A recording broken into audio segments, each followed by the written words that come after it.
නමෝ තස්ස භගවතු අරහතු සම්මා සම්බුද්දස්ස නමෝ තස්ස භගවතු අරහතු සම්මා සම්බුද්දස්ස නමෝ තස්ස භගවතු අරහතු සම්මා සම්බුද්දස්ස සාදු සාදු සාදු. මම කලින් කියලා දුන්නේ ආර්ය සත්‍ය හතර ගැන මම කියලා දුන්නා. සම්මා සම්බුදු කෙනෙක් ලෝකෙට පහළ වෙන්නේ ඒ විශේෂයෙන් ලෝකේ ඒ වෙනකොට කිසිම කෙනෙක් දැනගෙන නොතිබුණු අහලා නොතිබුණු ඒ ආර්ය සත්‍ය ගැන කියලා දෙන්න. ඒ ආර්ය සත්‍ය හතරෙන් පළවෙනි ආර්ය සත්‍ය කියන්නේ දුක්ඛ ආර්ය සත්‍යය. ඒකට අයිති වෙන්නේ පංච උපාදානස්කන්ධය ගැන. දෙවෙනි ආර්ය සත්‍යයෙන් විස්තර කරන්නේ ඒ දුකට හේතුව මොකක්ද කියලා. දුක්ඛ සමුදය ආර්ය සත්‍ය. ඒ දුක්ඛ සමුදය ආර්ය සත්‍ය වෙනුවට බුදුරජාණන් වහන්සේ පෙන්වුවේ දුකට හේතුව කියලා පටිච්ච සමුප්පාදය. තුන්වෙනි ආර්ය සත්‍ය කියන්නේ දුක්ඛ නිරෝධ ආර්ය සත්‍ය. මේ පටිච්චසමුප්පාදේ නිරුද්ධ වුණොත් ඒ නිරුද්ධ වීම තමයි තුන්වෙනි ආර්ය සත්‍යයෙන් පැහැදිලි කරන්නේ. හතරවෙනි ආර්ය සත්‍යයෙන් පැහැදිලි කරන්නේ ඒ සඳහා තියෙන ප්‍රතිපදාව මොකද්ද, මාර්ගය මොකද්ද කියලා. මේ හතර තමයි චතුරාර්ය සත්‍ය කියලා කියන්නේ. ඒ හතරෙන් අපි ඉගෙන ගන්නේ දෙවෙනි ආර්ය සත්‍ය ගැන. ඒකට හේතුව දැන් දුක යනු කුමක්ද කියන කාරණය මම ඉතින් ගොඩාක් විස්තර කළා. මම ඒ නිසා ඒ ටික ඔක්කොම නැවත මම කියන්නේ මතක් කරන්න නැහැ. දුක යනු කුමක්ද කියන කාරණේ අපි හොයාගෙන යනකොට අපිට හම්බ වෙන දේවල් තමයි ඔය ලැබීමේ දුක, ප්‍රියයන්ගෙන් වෙන්වීමේ දුක, අප්‍රියයන් හා එක්වීමේ දුක, කැමති දේවල් නොලැබීමේ දුක. ඕවා තමයි අපිට මුණ ගැහෙන්නේ. ඒතර මේවා ඔස්සේ හොයාගෙන යනකොට මේ හැම එකකම එකතුවක්. මේ හැම එකක්ම යම් තැනකට එකතු වෙලා තියෙනවා. එක තැනකට එකතු වෙලා තියෙනවා. ඒ එක කාරණය තමයි අපිට තාම පේන්නේ නැත්තේ. දකින්න බැරි. ඒ එක කාරණය තමයි පංච උපාදානස්කන්ධය කියලා කියන්නේ. ඒ නිසා දුක්ඛාර සත්‍යයේදී බුදුරජාණන් වහන්සේ දුක යන කුමක්ද කියලා අහපු තැන්වලදී උත්තර දෙන්නේ පංච උපාදානස්කන්ධයයි කියලා. මොකද අනිත් සෑම කාරණාවක්ම එතෙන්ට එකතු වෙනවා. ඒ නිසා තමයි කියන්නේ සංකිට්ඨේන පංච උපාදානස්කන්ධා දුක්ඛ කියලා. එතෙන්ට එකතු වෙනවා, ගොනු වෙනවා හැම දුකක්ම. අපි දන්න, අපිට තේරෙන, අපිට වැටහෙන ඔය හැම දුකක්ම එතෙන්ට තමයි එකතු වෙන්නේ. එතන විශේෂ තැනක්. ඒ තැන තාම දන්නේ, ඒක තේරෙන්නේ, ඒක හොයාගන්න විදියක් නැහැ. නමුත් ඒක හොයන ක්‍රමයක් තියෙනවා. එතකොට ඒක සොයාගෙන යද්දී බුදුරජාණන් වහන්සේ අපිට පෙන්වන්නේ හේතුව තමයි හම්බ වෙන්නේ කියලා. දුක කියන එක හොයාගෙන යද්දී පේන්නේ හේතුව. හේතුව විදිහට තමයි මේ පටිච්චසමුප්පාදේ අපි ඉගෙන ගන්න. ඒතකොට දැන් තාම අපිට පැහැදිලි නැහැ, තේරෙන්නේ නැහැ. දුක කියන්නේ වෙනම ආර්ය සත්‍යයක්, සමුදය කියන්නේ තවත් ආර්ය සත්‍යයක්. හැබැයි දුක කියන එක හොයාගෙන යද්දී, ඒ කියන්නේ පංච උපාදානස්කන්ධය ගැන හොයාගෙන යද්දී, යමෙක් හොයනවා නම් හොයාගෙන යද්දී එයාට මොන ගැහෙන්නේ හේතුව. හේතුව තමයි ඉස්සලා දකින්නේ. එතකොට හේතුව විදිහට බුදුරජාණන් වහන්සේ පෙන්වන්නේ මේ පටිච්චසමුප්පාදය.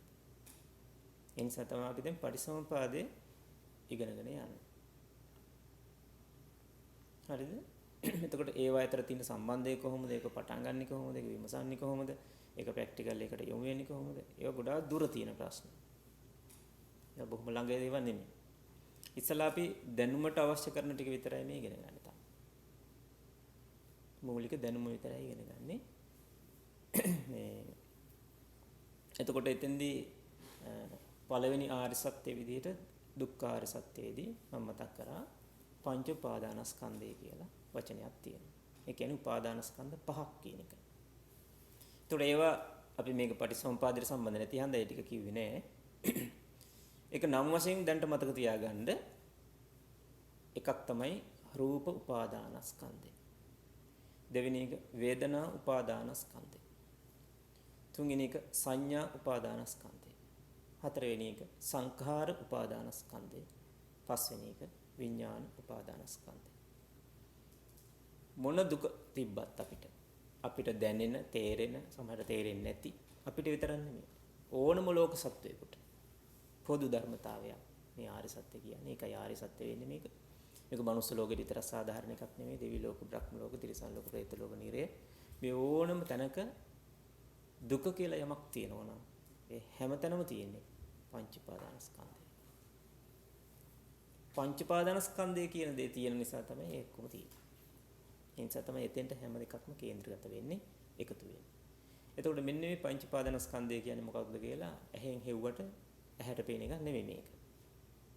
හිතෙන් හිතුවා කියලා හිතට හවු වෙන්නේ නැහැ මොකද්ද හේතුව කියලා. ඒකයි මම එදා මතක් කරේ. දුකට හේතු හොයනකොට අපිට හැමතිස්සෙම පේන්නේ එක්ක තමන්ගේ වැරද්දක්, එක්ක අනුන්ගේ වැරද්දක්, එක්ක දෙගොල්ලන්ගේම වැරද්දක්, එක්ක ඉබේ ඇති වෙච්ච එකක්. දුකට හේතුව පංචස්කන්ධය කියලා දකින්නේ නැහැ ලෝකේ කවුරුත්. මොකද එහෙම සම්බන්ධයක් ඒකත් එක්ක තියෙනවා කියලා පේන්නේ නැහැ. ඒකයි ලෝකෙ මිනිස්සු කොච්චර හිතන්න පුළුවන් දක්ෂය බුදුරු නැති කාලෙත් හිටියා. බුදුරු ඉන්න කාලෙත් ඉන්නවා. ඒ සම්බුදුරජාන් වහන්සේගේ ධර්මයේ අහු නොවෙච්ච කෙනෙකුට, ඇහුනේ නැති කෙනෙකුට කවදාවත් දුකට හේතුව මේකයි කියලා හේතු හොයන්නත් බෑ, දුක හොයාගන්නත් බෑ. අහු වෙනවා එක එක හේතු. ඒ නිසා Tamanට ජීවිතයේ අත්දැකීම් ඇති දුකක් ඇති වුනහම ඒකට හේතුව මොකක්ද කියලා හෙව්වොත් අහු වෙන්නේ එක්ක තමන්ගේ වැරද්දක්, එක්ක අනුන්ගේ වැරද්දක්, එක්ක දෙගොල්ලන්ගේම වැරද්දක්. එහෙම නැත්නම් හේතුවක් පේන්නේ නැත්නම් ඉතින් ඉබේ ඇති වෙච්ච එකක් කියලා නිකන් හිතන්න. ඔය උත්තර හතරෙන් එකකට තමයි එන්න පුළුවන්කම තියෙන්නේ. මනුස්ස හිතකට හිතන්න පුළුවන් ඔය උත්තර හතරෙන් එකක තැනකට යන්න විතරයි. නමුත් හිතට දකින්න බැරි, හිතට තේරුම් ගන්න බැරි මහා ගැඹුරු දෙයක්, ගැඹුරු යථාර්ථයක් ජීවිතේ තියෙනවා. ඒක දකින්න පුළුවන් ප්‍රඥාව තියෙන අයට විතරයි. බුදුරජාණන් වහන්සේ පෙන්නවා හිතන්න කැමති නම් උත්සාහවන්තකම තියෙනවනම්, වීරිය තියෙනවනම් එයාට ප්‍රඥාව ඇති කරගන්න පුළුවන් කියලා. ඒක උපදවන්න පුළුවන් එකක්. ඒ ප්‍රඥාව කියන එක ඇති කරගත්තොත් පුළුවන් ඒකෙන් දකින්න. ඒක ඇහැක් වගේ එකක්. අපිට උපදිනකොට ඇස් දෙකක් හම්බ වෙනවා ඉබේම වගේ. ඉබේ නෙමෙයි නමුත් ඉබේම වගේ හම්බෙලා තියෙනවා. ඒ දෙකට ලෝකේ හැමදේම පේනවද? පේන්නේ. සීමිත පරාසයක් විතරයි පුළුවන්. ඊට එහායවත් පේන්නේ නැහැ, මෙහායව පේන්නේ නැහැ. ඇස් දෙකට සීමාවක් තියෙනවා. කන් දෙකට ලෝකේ තියෙන සෑම ශබ්දයක්ම ඇහෙනවද? ඇහෙන්නේ නැහැ. ඒකේ රේන්ජ් එකක් තියෙනවා. ඊට වඩා අඩුවේ ගහන්නෙත් නැහැ, වැඩි ගහන්නෙත් නැහැ. ඇස කන වගේම තමයි නාහයත්. දිවත් ඒ වගේ. කයත් ඒ වගේ. අපි මේ හිත කියලා කියන ඒකත් ඒ වගේම තමයි. ඒකටත් රේන්ජ් එකක් තියෙනවා. ඊට එහායව හිතන්නත් බෑ, ඊට මෙහායව හිතන්නත් බෑ. පොඩි සීමාවක් විතරයි දීලා තියෙන්නේ මිනිස්සුන්ට. ඒතකොට මේ සීමාව ඇතුලේ අහු වෙන්නේ නැති සත්‍යයක් ආර්ය සත්‍ය කියලා කියන්නේ. ඔය සීමාව ඇතුලේ අහු වෙන්නේ. ඒ නිසායි ප්‍රඥාව කියලා අලුතෙන් යමක් අපිට උපදවා ගන්න වෙලා තියෙන්නේ. ඒක හරියට සාමාන්‍ය නිකන් සරල උදාහරණකින් කියනවනම් අපිට සාමාන්‍යයෙන් වලක තියෙන වතුර එකක් වීදුරුවකට වගේ අරගත්තට පස්සේ ඕක තියෙන පුංචිම සත්තු අපිට පේන්නේ නැහැ. ඉතින් අපි හිතන් ඉන්නවා සත්තුනේ හරි පිරිසිදුයි කියලා. හැබැයි යම් කිසි දවසක අපිට මේ S2කින් පේන සීමාව ඉක්මවා දකින්න පුළුවන් උපකරණයක් හදාගත්තා. ඒකට කියනවා අන්වීක්ෂය කියලා. මේ මයික්‍රොස්කෝප් එක හොයාගත්තට පස්සේ තමයි අපි දැනගත්තේ අපේ ඇහැට සීමාවක් විතරයි පේන්නේ, ඉන් එහාට සීමාව අපිට පේන්නේ නැහැ. නොපෙනෙන සීමාවෙත් ජීවින් ඉන්නවා කියලා.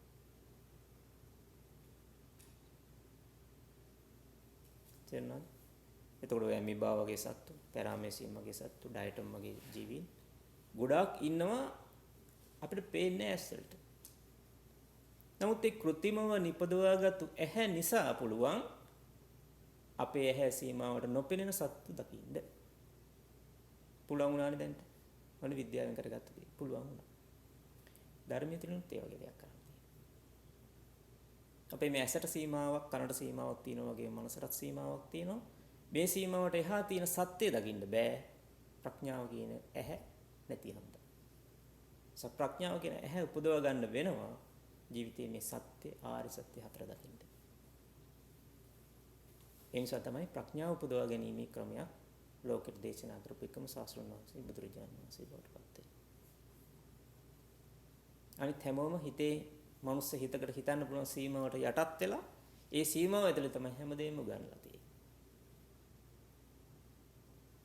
ඒ නිසා හැමදාම හැමෝම රැවටිලා මුලා වෙලා ඉන්නවා. ප්‍රඥාව කරා යන පාර හම්බ වෙලා නැහැ. කවුරුත් කියලා නැහැ. එතකොට දැන් මෙන්න මේ ප්‍රඥාව කරා යන්න ඕනේ පාර තමයි මේ ආර්ය සත්‍ය හතර ඔස්සේ උගන්නලා ප්‍රැක්ටිකල් එකක් කරා බුදුරජාණන් වහන්සේ අපිව අරගෙන යන්න පාර පෙන්වලා තියෙනවා. දැන් තේරෙනවද? එතකොට එහෙනම් අපිට නොපෙනෙන සත්‍ය සොයාගෙන යන්න මේ ධර්මය අහන්න ඕන. මේ ධර්මයේ ඒ විදිහට මතක තියාගන්න ඕන. ඊට පස්සේ ක්‍රමානුකූලව ප්‍රැක්ටිකල් කරන්න තියෙනවා. මොකද මේක ආගමක් නෙමෙයි. ඒ නිසා අහන්න දැනගන්න විශ්වාස කරන්න විතරක් බෑ. මේක ප්‍රැක්ටිකල් තියෙන එකක්. එතකොට මේක අපිට අහලා දැනගෙන ඉස්සලා ඉගෙන ගන්න ඉන්න වෙන ඕන දෙයක් කරන්න කල ඒ ටික විතරයි තාම මේ කරන්නේ. මේක ප්‍රැක්ටිකල් කරන්න පටන් ගත්තොත් ඔය අපිට නොදකින්න නොපෙනෙන සත්‍ය සොයාගෙන යන්න පුළුවන්, දකින්න පුළුවන්. ඒක හරියට S2 පෙනිලා බලලා සත්තු නෑ, පුංචි ජීවි නෑ කියලා හිතාගෙන අපි රැවටිලා හිටපු කාලේ අවසන් වුණා අන්වීක්ෂය හතර පස්සේ. ඔය දිලේට බැක්ටීරියා වෛරස් කොච්චර හොයාගත්තද? ඒ වගේ මේ සාමාන්‍ය ලෝකයේ ආගම් තියෙන යුගයක හිතන්න හැකියාව තිබිච්ච එක මනසේ සීමාවට සීමා කරලා තිබිච්ච යුගයක සම්බුදුරජාණන් වහන්සේ කෙනෙක් ලෝකෙට පහළ වෙලා කියලා දුන්නා. ඒ සීමාව ඉක්මවා යන්න පුළුවන් ඇහැක් උපදව ගන්න ක්‍රමයක්. ප්‍රඥාව කියන ඇහැ උපදව ගන්න පුළුවන් ක්‍රමය කියලා දුන්නා. ඒ ක්‍රමය තමයි මේ ධර්මය තුළ විස්තර වෙලා තියෙන්නේ. ඒක නිකන් ඉබේ වෙන්නේ නැහැ. ඒක ප්‍රැක්ටිකල් එකක් කරා යන්න. ඉතින් ඒකට අවශ්‍ය කරන මූලික දැනුම විතරයි තාම අපි ඉගෙන ගන්නෙ. ඒකේ දෙවෙනි ආර්ය සත්‍යයේදී අපි ඉගෙන ගන්නේ පටිච්චසමුප්පාදය. එතකොට මේ පටිච්චසමුප්පාදයේදී බුදුරජාණන් වහන්සේ පෙන්නලා දුන්න පටිච්චසමුප්පාදය කියන්නේ මොකක්ද කියලා. ඒක පියවර වශයෙන් ගත්තාම මම ඉදා පෙන්නුවා. පියවර වශයෙන් ගත්තාම 11කට ලියන්න පුළුවන්. අපි මේ ලියලා ඉගෙන ගන්න අධ්‍යාපන ක්‍රමයට අනුව මේ ඉගෙන ගත්තොත් එහෙමයි. නමුත් මේක ඉගෙන ගන්න ඕනේ ක්‍රමයට නෙමෙයි. නමුත් අපිට තේරෙන විදිහට ඉගෙන ගන්න විතරයි මේ ක්‍රමය පාවිච්චි කරන්නේ. එතකොට ඒකේ බුදුරජාණන් වහන්සේ ඉස්සල්ලාම පෙන්නුවා අවිජ්ජා පත්‍ය සංඛාරා. ඔක තමයි අපේ පළවෙනි පියවර. එතකොට ඒක අපි එදා ලිව්වා. ඒක කිව්වා. නැවතත් අපි ඒ පියවරේ ඉඳලා බලමු මොකද්ද ඒකෙන් අදහස් කරන්නේ කියලා.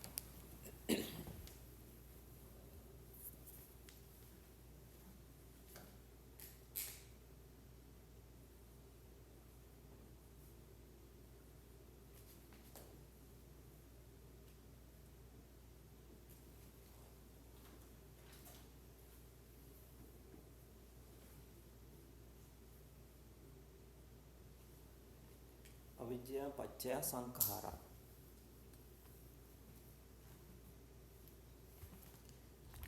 එතකොට පියවර වශයෙන් ගත්තම පියවර 11ක් තියෙනවා මේ අතට ලිව්වොත් අපේ තේරුම් ගැනීම පිණිස මේ ඔක්කොම පාලි වචන තියෙන්නේ. පාලි වචන වල අපි සිංහල වචනය ලියා ගන්නවා. අවිජ්ජා කියන එකේ තේරුම අවිද්‍යාව.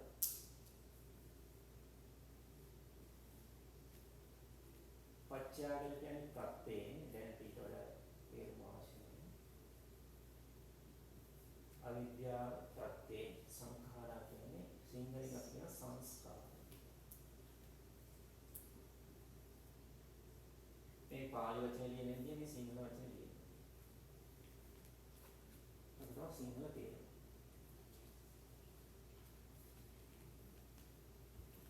අවිද්‍යා පත්‍ය සංඛාරා අවිද්‍යාව ප්‍රත්‍යයෙන් සංස්කාර. ඒක තමයි අදහස. ඊට පස්සේ අපි බැලුවා අවිද්‍යාව කියන්නේ මොකක්ද කියලා. වචනෙන් වචන තේරුම ඉගෙන ගන්න යන්නේ. අවිද්‍යාව කියන එක බුදුරජාණන් වහන්සේ තෝරලා තියෙනවා අවිද්‍යාව කියන්නේ මොකක්ද කියලා. අපි ඒක ඒ විදිහටම ඉගෙන ගන්න වෙනවා. ඛතමාච භික්කවේ අවිද්‍යාව. පින්වත් මහණෙනි අවිද්‍යාව යන කුමක්ද? උත්තරේ දෙන්නේ කොහොමද?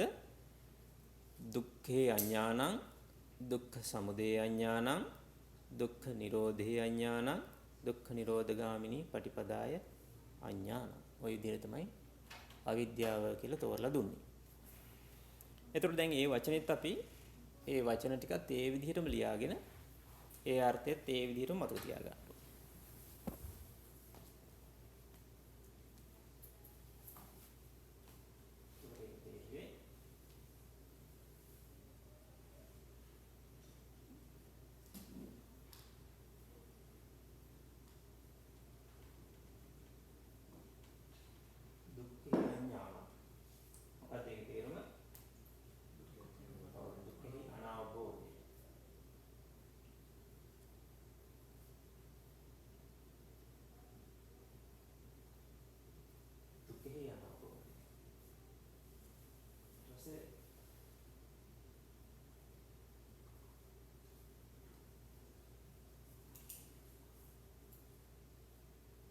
දුක්ඛ සමුදය අඥාන.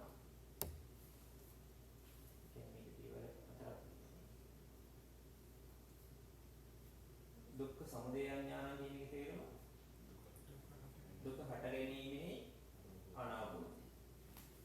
ඊළඟට තියෙනවා දුක්ඛ නිරෝධේ අඥාන.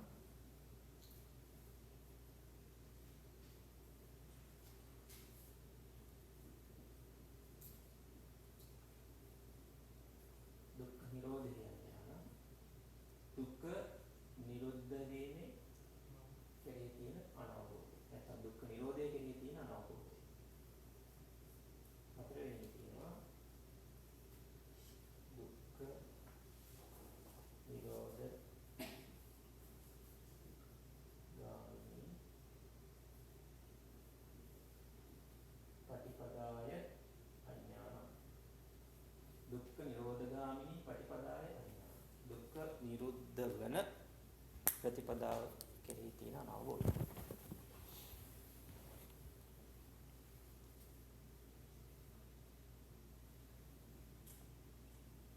දුක්ඛ නිරෝධ ගාමිනී ගාමිනියා පටිපදාය අඥානත් යයන්ක් තියෙනවා. දුක්ඛ නිරෝධ ගාමිනියා දුක්ඛ නිරෝධ ගාමිනියා පටිපදාය අඥාන. එතකොට මේ බුදුරජාණන් වහන්සේ අවිද්‍යාව කියන එක තෝරපු විදිය. පාලියෙන් අවිද්‍යාව, සිංහලෙන් අවිද්‍යාව කියන මොනම තමයි තෝරන්නේ. ඊට පස්සේ තියෙනවා පච්චය. පච්චය කියන වචනේ ප්‍රත්‍යයෙන් කියන එකයි. ප්‍රත්‍යයෙන් කියන එකට වඩා ඊට වඩා શબ્දකෝෂ හොයලා උත්තර හොයන්න යන්න එපා. කවදාකවත් ධර්මයේ මුණ ගැහෙන්නේ නැහැ ඒ ක්‍රමයට. ඒ ක්‍රමයට ධර්මයේ හම්බෙන්නේ නැහැ. මොකද බුදුරජාණන් වහන්සේ මේ ශිල්ප ශාස්ත්‍ර ගන්නන්න පාවිච්චි කෙනෙක් නෙමෙයි. විශ්වවිද්‍යාල ළමයිට වගේ උගන්වන්න පාවිච්චි කෙනෙක් නෙමෙයි. පොත්පත් ලියන කාලේ නෙමෙයි, අකුරු ලියන කාලේ නෙමෙයි සම්බුදුර ලෝකෙට පහළ වෙන්නේ.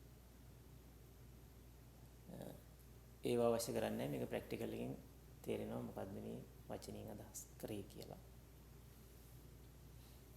හරි. එතකොට පච්චය කියන එක දැනට ලියා ගන්න ප්‍රත්‍යයෙන් කියන එක ඒකේ තේරුම. ඊළඟ වචනේ අපිට ඉගෙන ගන්න තියෙන්නේ අද සංඛාර කියන වචනේ. පාලියෙන් සංඛාරා, සිංහලෙන් සංස්කාර.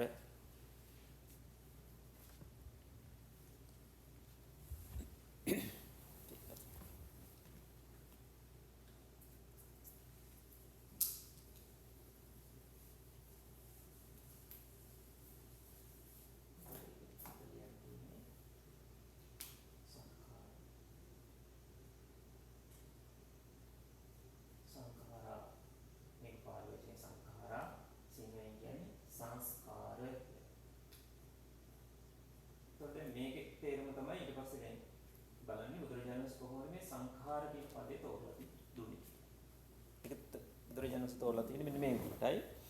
තයෝ මේ භික්කවේ සංඛාරා. පින්වත් මානෙනි සංස්කාර තුන් ආකාරයි. සංස්කාර තුන් ආකාරයි. කාය සංඛාරෝ වචී සංඛාරෝ චිත්ත සංඛාරෝ ඉමේ උච්චති භික්ඛවේ සංඛාර. මේක තමයි සංඛාර කියලා කියන්නේ. ඒක පද තුනක් කියනවා.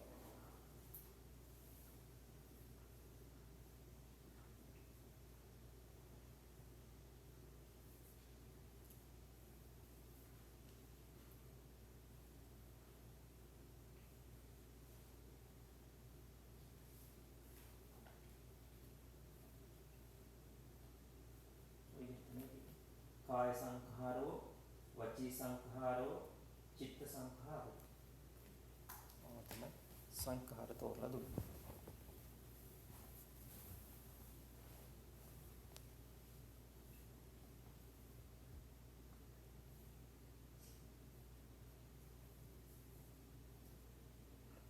දැන් ඔක සිංහල තේරුම පිළිවුවොත් ඒත් පාලි වචනේට ඕකම තමයි සිංහලදී තේරුම වෙන්නේ. ලොකු වෙනසක් නැහැ. කාය සංස්කාරය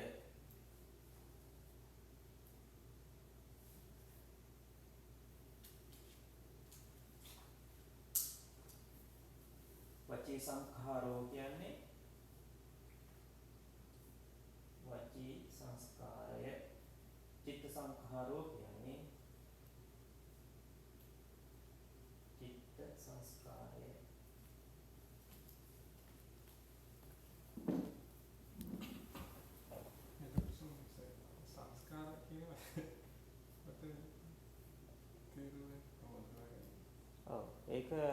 ඒකයි මම මේ වචන වලට තාම අදහස් අර්ථ දෙන්න බෑ. සංස්කාරය කියන්නේ මොකක්ද කියන එක සාමාන්‍ය සංස්කාරය කියන වචනේ තේරුම සකස් වීම. සංඛාර කියන්නේ සකස් වෙනවා කියන එක. ඒ සරල වචනේ අදහස සකස් වීම කියන්නේ. එතකොට මේක හොඳට මතක තියාගන්න මෙන්න මෙතන. තව ඉස්සරහට ගොඩක් ගැඹුරට ඉගෙන ගන්නකොට තමයි වැදගත් වෙන්නේ මේ වචනේ.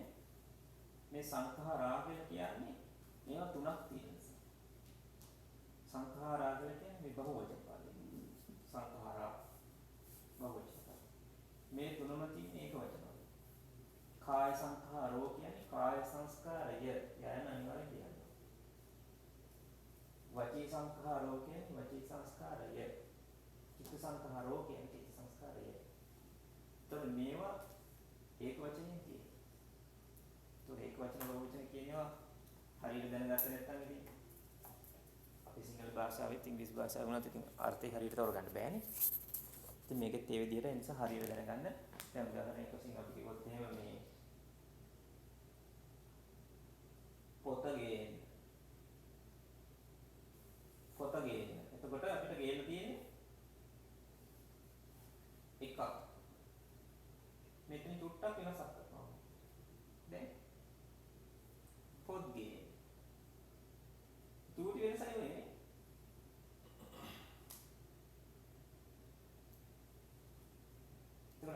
මේ දැන් මේ විදිහට නම් අපිට ඇහෙන්නේ අපිට ඔළුවට අදහසක් යනවා පොතගේ ඒකයි අපි ගියේ මේ විදිහට ගමොත් අපිට පොත් ගොඩක් තියෙනවා ඒකේ කොයි පොත් ටිකද ගේන්න ඕනේ කියන අදහස අපිට එනවා. අපිට යන අදහස ඔළුවට යන අදහස හරියටම යන්න නම් ඒ වචනේ හරියටම ඇහෙන්න ඕනේ.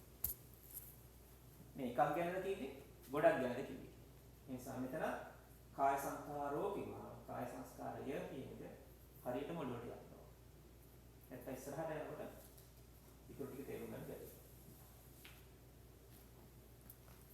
හරි. ඒතර ඔක තමයි සංඛාර. මොන අවිද්‍යාව පත්‍ය සංඛාරා කියන එක දැන් ඒ පියවර පැහැදිලි කරලා ඉවරයි එතකොට. ඒතර අවිද්‍යාව කියන්නේ මොකක්ද කියලා දන්නවා. පත්‍ය කියලා කියන්නේ ප්‍රත්‍යයෙන්, සංඛාරා කියලා කියන්නේ සංස්කාර සිංහලෙන්. පාලියෙන් නම් ඒ සංස්කාර කියන වචනේ තෝරලා තියෙන්නේ කාය සංඛාරෝ, වචී සංඛාරෝ, චිත්ත සංඛාරෝ. සිංහලෙන් කිව්වොත් කාය සංස්කාරය, වචී සංස්කාරය, චිත්ත සංස්කාරය. ඔය විදිහට තමයි සංස්කාරය තෝරලා තියෙන්නේ.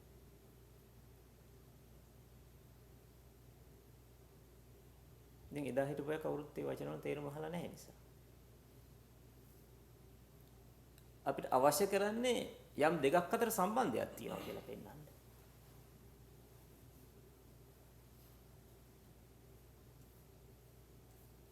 දැන් ගණිතයේදී අපි ගණන් හදනකොට අපි නොදන්නා පදවලට ඕන තරම් අපිට ග්‍රීක හෝඩිය වෙන්න පුළුවන්, ඉංග්‍රීසි හෝඩිය වෙන්න පුළුවන්. අපි නොදන්නා අකුරු භාවිතා කරනවා. ගණන් හදන්න පටන් ගන්නකොටම මොකද්ද ඕක කියලා ඇහුවොත් ඉතින් ගණන් හදාගන්න බෑ. මොකද්ද ඕක කියන එකට උත්තරේ හොයාගෙන යන්නවා කියන්නේ ගණන් හදනවා කියන එකයි. තේරුණාද මං කියන්නේ? නේද? ඕක මොකද්ද කියලා දන්නවනම් ගණන් හදන්න දෙයක් නැහැ නේ. ගාන හැදීමින් බලාපොරොත්තු වෙන්නේ නොදන්නා පදයට අර්ථයක් අගයක් සොයා ගැනීම. තේරුණාද? අවිද්‍යාව කියන්නේ මොකද්ද කියලා තේරෙන්නේ නැහැ. ඒක තමයි දැන් සොයාගෙන යන්නේ. සංස්කාර කිව්වට තේරෙන්නේ නැහැ. ඒක තමයි දැන් හොයාගෙන යන්නේ. දැන් ඒක හොයාගෙන යන ප්‍රැක්ටිකල් එකක් දීලා තියෙනවා. දැන් ඒකයි අපි කරන්න ඕනේ දැන්.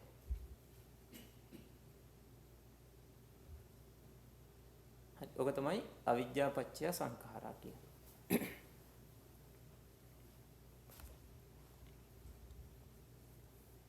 ඊළඟ පියවර තියෙන්නේ සංඛාර පත්‍ය විඥාන. එක පියවර සංඛාර පත්‍ය විඥාන.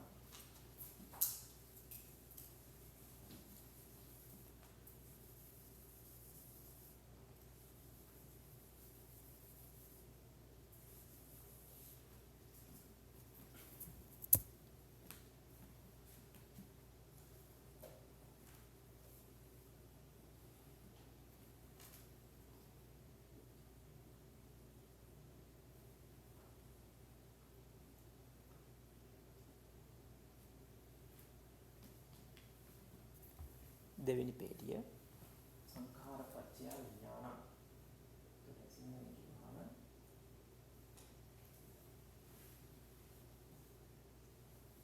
සංස්කාර ප්‍රත්‍යයෙන් විඥානයයි.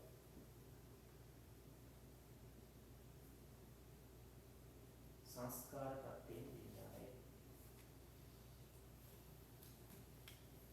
දැන් ওই පේළියේදී අපිට දැනගන්න තියෙන එක වචනයයි දැන්.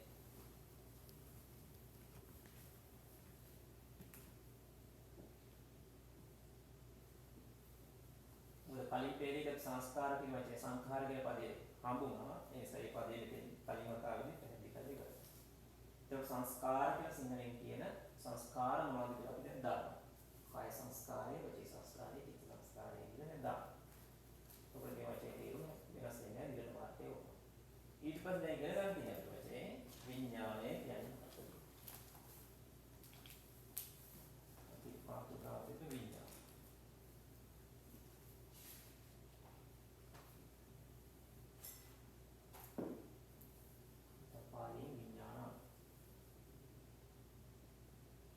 පාලියෙන් විඥානං කියන්නේ සිංහලෙන් නම් විඥානය. පාලි විඥානං කියන්නේ විඥානය.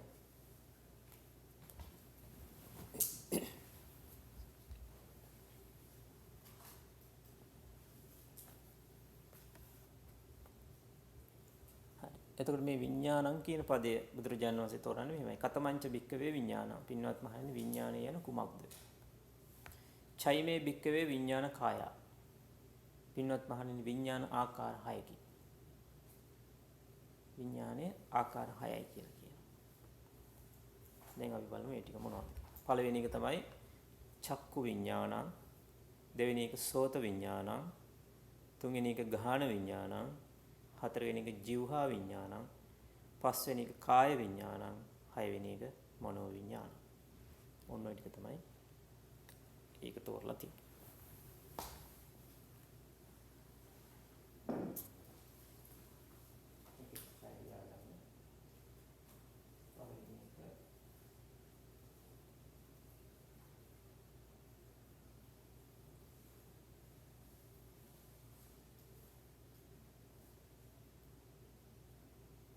පළවෙනි එක චක්කු විඥාන.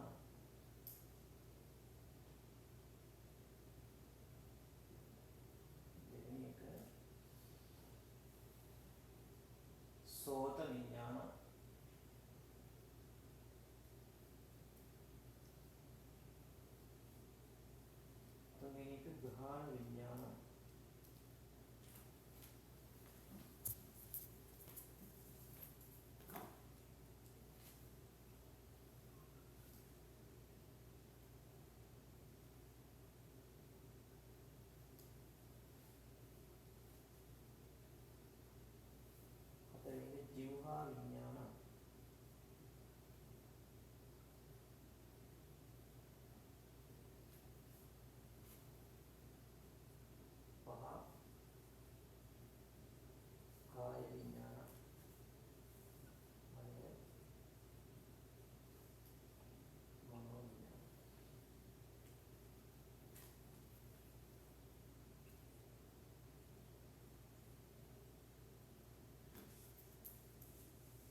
නිසා විඥානය තෝරලා තියෙනවා.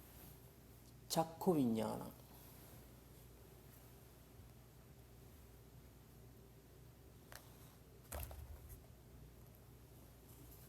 දෙවෙනි එක සෝත විඥානං, තුන්වෙනි එක ගාහන විඥානං, හතරවෙනි එක ජීවහා විඥානං, පස්වෙනි එක කාය විඥානං, හයවෙනි එක මනෝ විඥානං. ඒතර සාමාන්‍යයෙන් විඥානය කියන එකේ ඊටාම සරල අදහස. ඊටාම සරල අදහස විශේෂයෙන් දැනගන්නවා කියන අදහස. විඥානය කියන එක මොකද ඒක මෙතන තෝරලා නැති හන්ද මම ඒක ලියන්නේ නැහැ. නමුත් ඕගොල්ලන්ට කැමතිනම් ලියා ගන්න පුළුවන්. විඥානයේ සරල අදහස විශේෂයෙන් දැනගන්නවා කියන එක.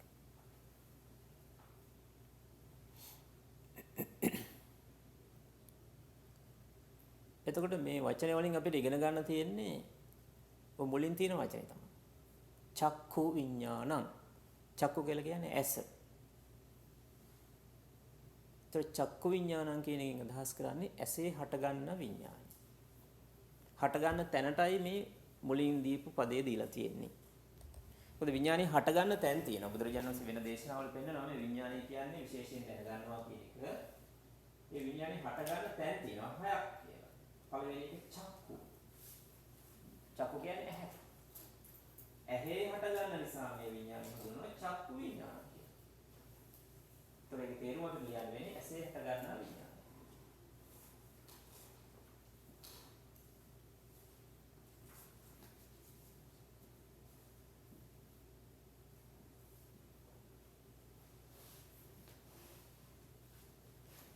චක්කු විඥාන ඇසේ හටගන්නා විඥානය. සෝත කියලා කියන්නේ කන. එහෙනම් මේක කනෙහි හටගන්නා විඥානය. එනකො ඊට පස්සේ ගාහන. ගාහන කියන්නේ නාසයට. නාසයේ හටගන්නා විඥානය.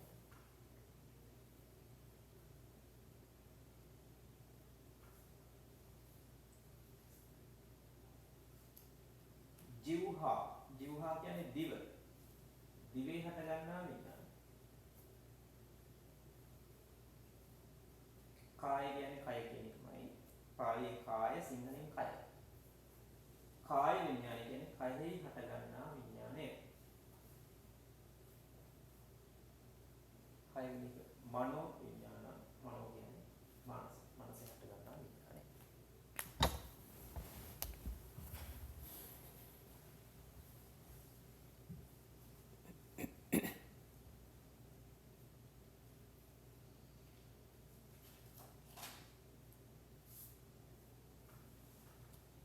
දැන් බලමු මේ ටික හරිද කියලා. දීලා ඉවරයිද? හරි. එතකොට සංඛාරපච්චය විඥාන. මොකද දෙවෙනි පේලිය සංඛාර කියන එක අපි කලින් ඉගෙන ගත්තා. සංඛාරපච්චය සංස්කාර ප්‍රත්‍යයෙන් විඥානං කියන්නේ විඥානය. විඥාන කියන පදේ බුදුරජාණන් වහන්සේ පටිසමුපාදයට තෝරලා දුන්නේ පින්වත් මහන්නේ විඥානයේ 6 ආකාරයි. ඒ තමයි චක්කු විඥානං. චක්කු කියන්නේ ඇසේ හටගන්නා විඥානය. සෝත විඥානං කනෙහි හටගන්නා විඥානය. ගාහන විඥානං නාසයේ හටගන්නා විඥානය. જીවහා විඥානං දිවේ හටගන්නා විඥානය. කාය විඥානං කයෙහි හටගන්නා විඥානය. මනෝ විඥානං මනසේ හටගන්න විඥානය. මොන තමයි විඥානයේ 6 ආකාරය. ඒතර විඥානයේ කියන වචනේ සරලම අදහස විශේෂයෙන් දැනගන්නවා කියන එක.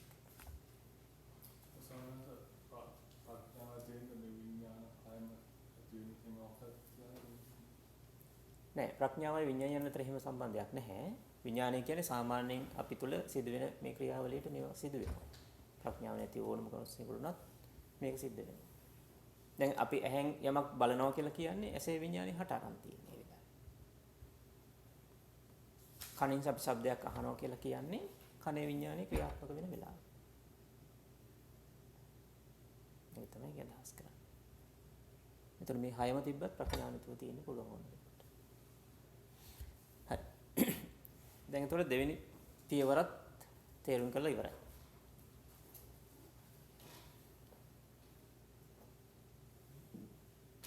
ඉතුරු පියවරටත් යනවද නැත්නම් තව මොනවද අහන්න තියෙනව නම් අහනවද?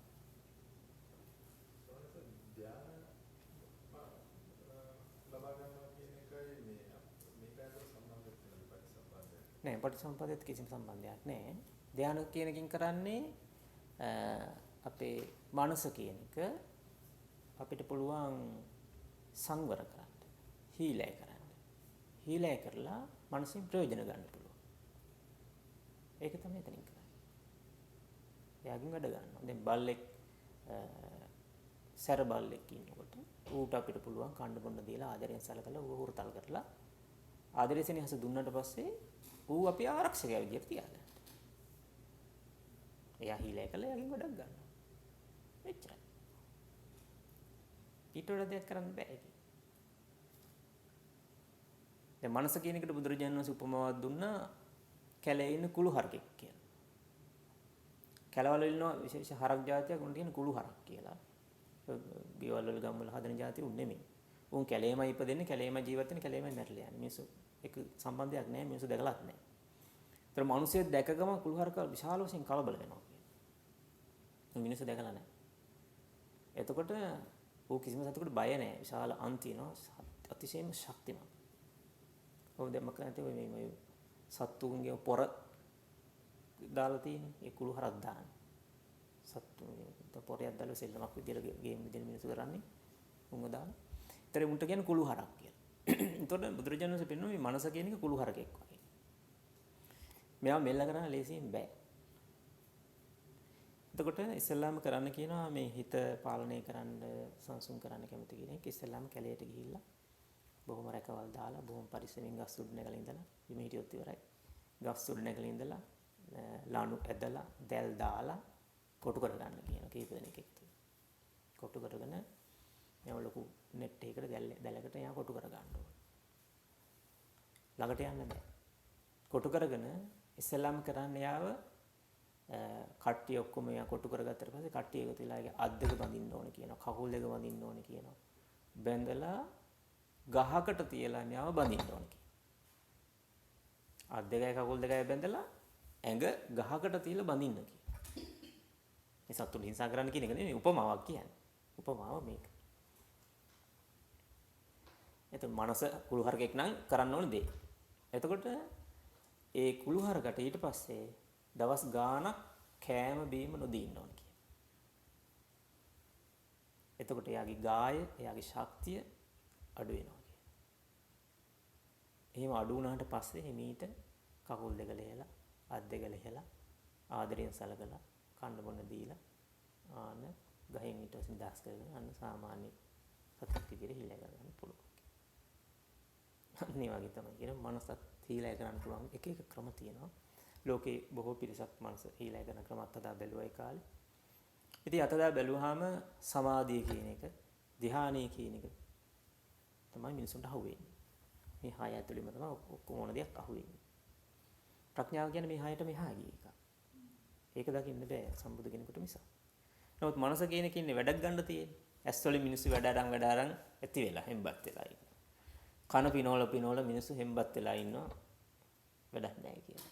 නාසයත් එහෙමයි, දිවත් එහෙමයි, කයත් එහෙමයි පිනෝල මේවා අවසන් වෙලා කිසිම තේරුමක් නැතුව අන්තිමට දුක් ගොඩ කියලා වෙලා ඉන්නවා.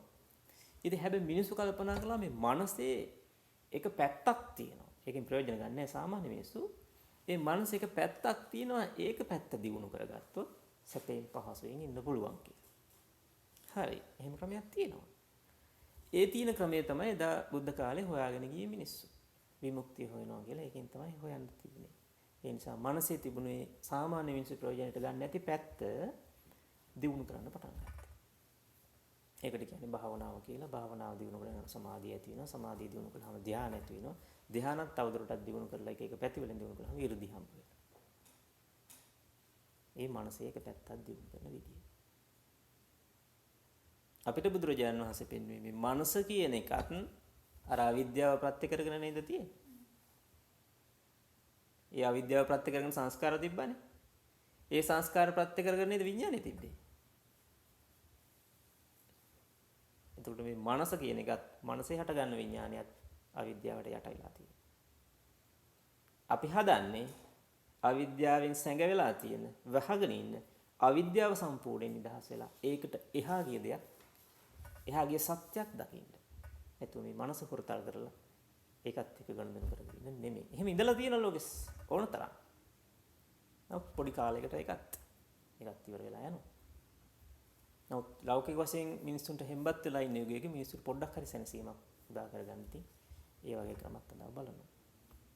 ස්ථිර විසඳුමක් නෙමෙයි. හරි. ඔය විදිහට තමයි දැන් සංඛාරපච්චය විඥානං කියලා කිව්වේ.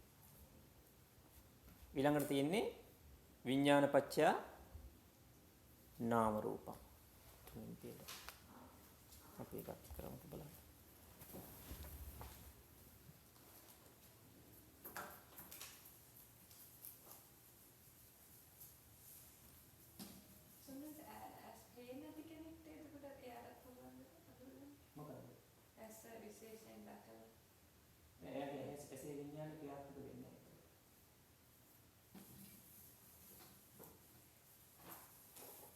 ඒ වගේ අය මේ ජීවිතේ පින් කරලා තියෙනවා ධර්ම අවබෝධ කරපු බවට ඉතිහාස සාක්ෂිය.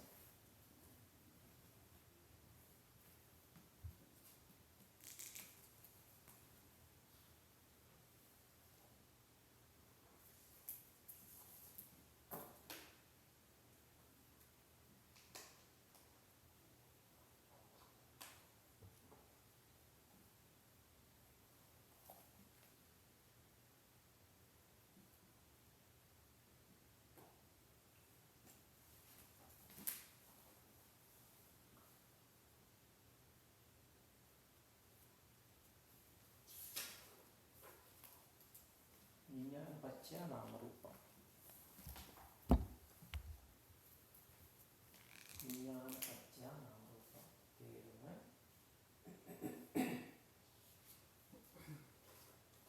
විඥානය ප්‍රත්‍යයෙන්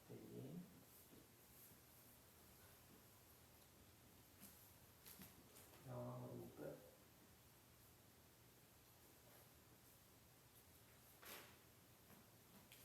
විඥානපච්චය නාම රූපං. විඥානේ ප්‍රත්‍යයෙන් නාම රූප.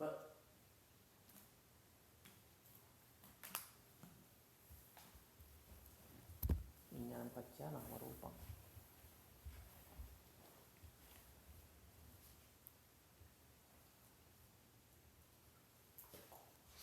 ඔතන නාම සහ රූප කියන දෙකට මම මැද්දෙන් චූටි ඉරිකැලක් මන් දැම්මා. ඒ දැම්මේ මේ පද දෙකක් එතන. අලුතෙන් ඉගෙන ගන්න කෙනෙක් පද දෙකක් විදිහට ඉගෙන ගන්න ඕන එක.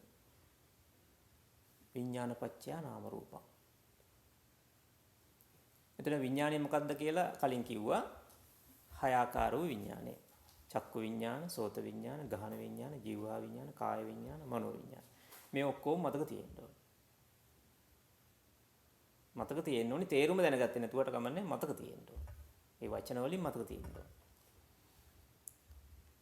ඊට පස්සේ කියනවා ඒ කියපු හය ආකාර විඥානයේ ප්‍රත්‍යයෙන් නාම රූප. නාම රූප. එතකොට බලමු බුදුරජාණන් වහන්සේ නාම රූප කියන්නේ මොකක්ද අපිට ඉගෙන ගන්න තියෙන නාම රූප කියන පදේනේ. ඒක මොකක්ද කියලා තෝරලා දීප හැටි.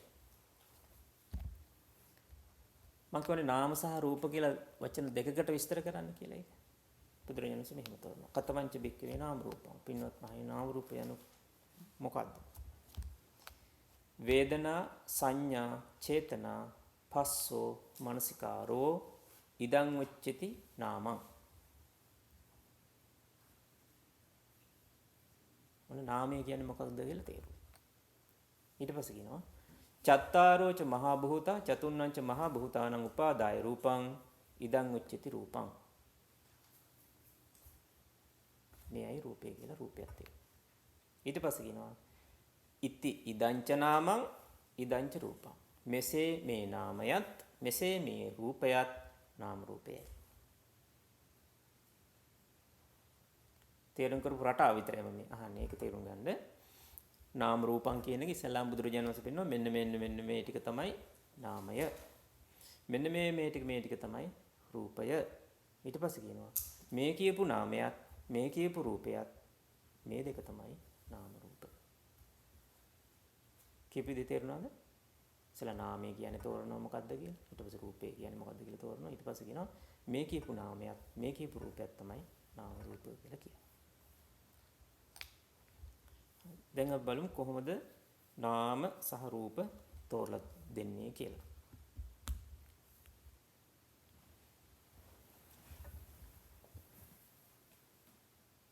නාම රූප. ඉස්සලාම් තෝරනවා නාම. දැන් පාලියේ මේ නාම කියන පදේ නමටත් යොදනවා. ඒ නිසා දැන් බොහෝ පොත්වල තියෙන්නේ නාම කියන්නේ නම. ඔය පාලියේ නාම කියන්නේ නමට තමයි.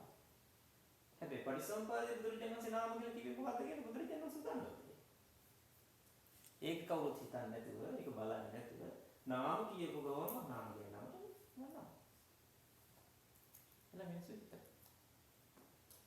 එහෙම ගන්න බෑ. බුදුරජාණන්සේ කියලා තියෙනවා නාම කියන්නේ මොනවද?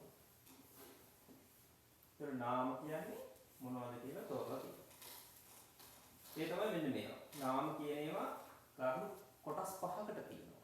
නාම කියන ඒවා කොටස් පහකින් තියෙනවා. පළවෙනි එක වේදනා.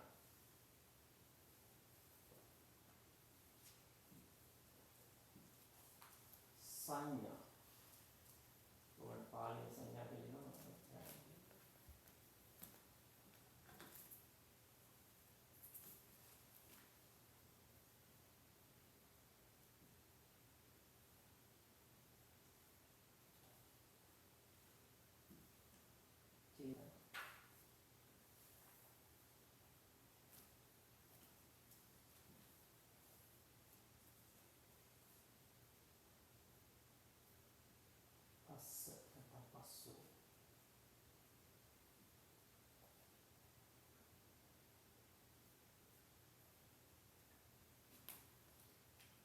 ඔය විදිහට තමයි නාම කියන ඒවා තෝරලා තියෙන්නේ. නාම කියන්නේ නම කියලා බුදුරජාණන්සේ කියවනේ.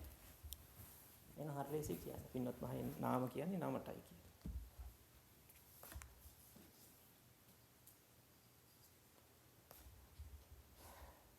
වේදනා සංඥා චේතනා පස්ස මනසිකාර. එතකොට වේදනා සංඥා චේතනා පස්ස මනසිකාර මේව තමයි නාම.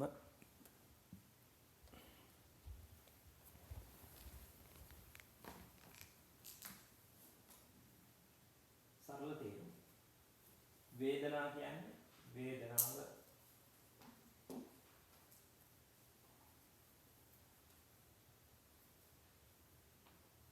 වේදනාව කියන්නේ අනිත් ඒවා නෑ වේදනාව කියලා එක වචනේ ලිව්වත් ඇත්තටම ඒවත් කීපයක් තියෙනවා. වේදනාව කියන පාලියෙන් කරන පදයට සිංහල වචනයක් වෙන නැති හන්දයි ඒ වචනේම ලියන්නේ. පාලියෙන් වේදනා කියන්නේ කැක්කුම රිදෙනවා කියලා අදහස නෙවෙයි. ඒ සිංහලෙන් තමයි අපි මේ වේදනා කියන්නේ. කොණ්ඩ හරියට වේදනා, දනිස් හරියට වේදනා, ඔළුව හරියට වේදනා. ඒ හැමතැනම අපි කැක්කුමක් රිදෙනවා අපහසුයෙන් ඉන්නවා කියන අදහසටයි එතන වේදනා. ඒ කිව්වේ පාලියේදී වේදනා කියන්නේ ඒ එකකට නෙමෙයි. ඒ අදහස නෙමෙයි තියෙන්නේ. ඒ නිසා වේදනා කියන්නේ නැතුව වේදනාව කියලා ලියා ගන්නවා. නැත්තම් කැක්කුම කියලා හිතන්න. ඕනම වචන විතර ලියන්නේ ඒක නෙමෙයි කියලා ලියා ගන්නකොට වේදනාව කියලා අදහස් කරන්නේ ඒක නෙමෙයි. සංඥා. සංඥා කියන්නේ පාලියේ සංඥා සිංහලෙන් කියන්නේ හඳුනා ගැනීම.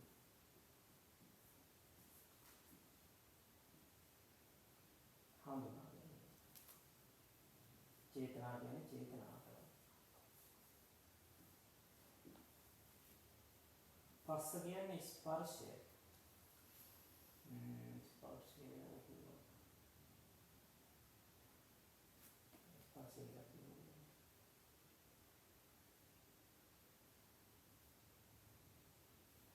ස්පර්ශය. මානසිකාර කියන්නේ මානසිකාරය කියන එක තමයි.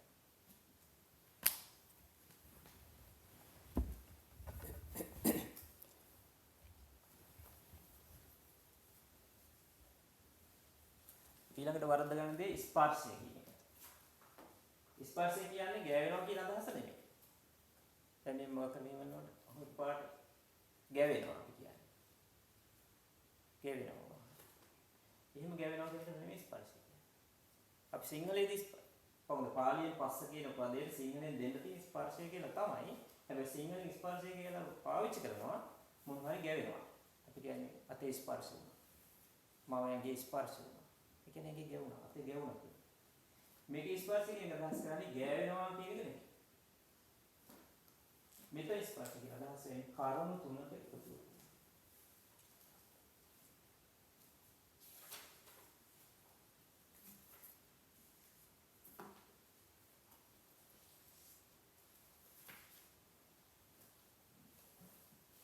කරුණු තුනක එකතු වීම තමයි මෙතන ස්පර්ශය.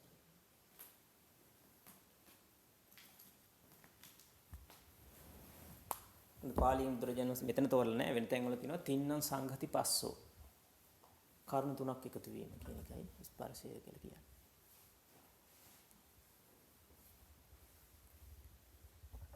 ඔය ටික තමයි නාම. හරිද? ඒතර නාම කියලා කියන්නේ මොනවද කිව්වහම ওই විදිහටම ඕක මතක තියාගන්න ඕනේ. වෙන කිසිම විදිහකට බුදුරජාණන් වහන්සේ නාම විස්තර කරන්නේ නැහැ. පසු කාලීන එක එක්කිනා ලියපු පොත්වල එක එක විදිහට උත්තර ලියලා තියෙනවා ඒ නිසා. නාම කියන්නේ නමයි කියන්නේ.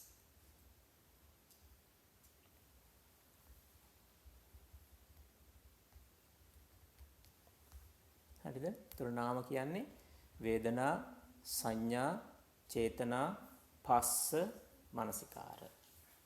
ඔය තමයි නාම.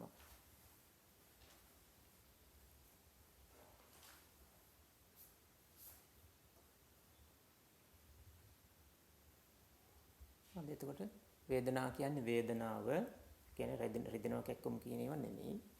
සංඥා කියන්නේ හඳුනා ගැනීම කියන එකයි. චේතනා කියන්නේ චේතනාවට. පස්ස කියලා කියන්නේ ස්පර්ශය. ස්පර්ශය කියන්නේ කරුණු තුනක එකතු වීමකට. මානසිකාර කියලා කියන්නේ මානසිකාරය තමයි ඒකට වෙන වචනයක්.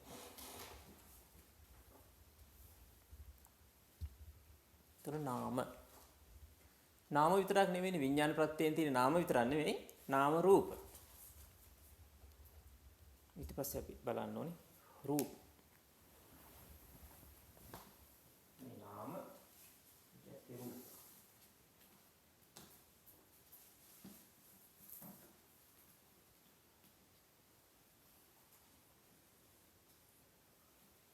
එතකොට මේ කියපු නාමයි පස්සේ මේ කියන රද්ද රූපය එකතු වුණාම නාම රූප.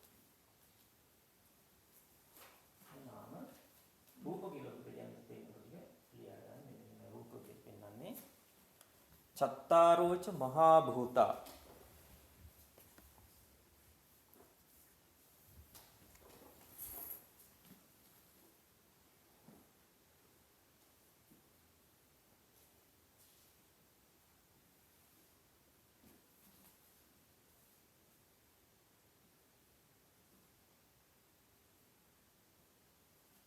චත්තාරෝච මහා භූතා ඊට පස්සේ තියෙනවා නාම රූප කියන නාම කියන එකේ වේදනා කියන එක ගන්න එහා පැත්තෙම ලියන්නද දකින්න නෑ මම ඔය නිකන් ලිව්වේ නාම රූප කියලා පේන්න ඕනේ. වෙනවා ලියන්න මේ වෙනම තියෙනවා. මේ දෙක වෙනම තියෙනවා. මේ වෙනම ලියන්න. අර මම පෙන්නන්නේ රූප කියලා කියන කොටසයි නාම කියලා විස්තර කරන කොටසයි එකතු වුණාම තමයි නාම රූප හැදෙන්නේ. චත්තාරෝච මහා භූතා ඊට පස්සේ තියෙනවා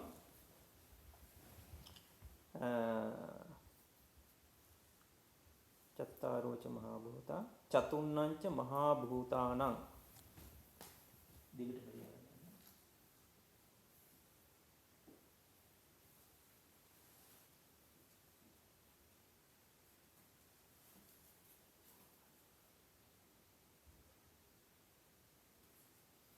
චත්තාරෝච මහා භූතා චතුන්නංච මහා භූතානං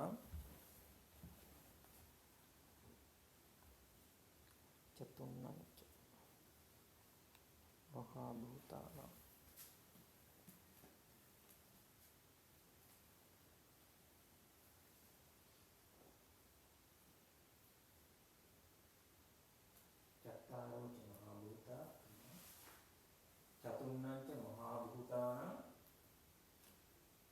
උපාදාය රූපං. උපාදාය රූපං.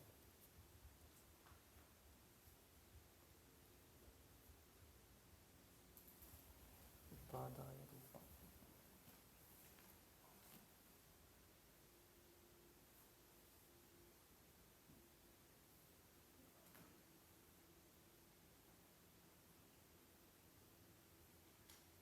ඔන්න ඒ වාක්‍යයෙන් තමයි බුදුරජාණන් වහන්සේ රූපේ හඳුන්වලා දීලා තියෙන්නේ. මේක තනි වේලියක්. මගේ බෑ කියන්නේ යටි චත්තාරෝච මහා භූතා චතුන්නංච මහා භූතානං උපාදාය රූපං.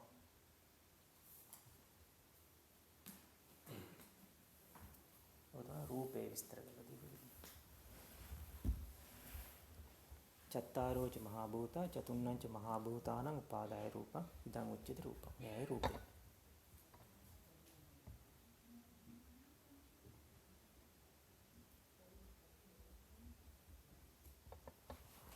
යක සිංහල තේරුමත් තිබුණා.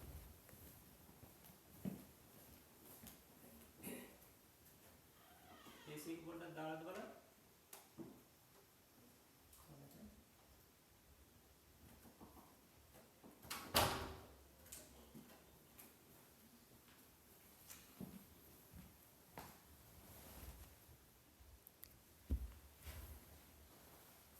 ඔකට යටින් සිංහල තේරුම ලියා ගන්න.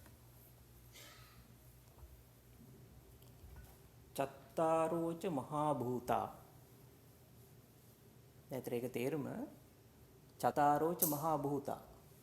චත්තාරෝ කියන්නේ හතරක්. ඌ මහා භූත. මහා භූත හතරක් කියන එකයි අදහස. හතරක් වූ මහා භූතත්. එහෙම නැත්නම් ඔය විදිහට ලියගන්න හතරක් වූ මහා භූතත්.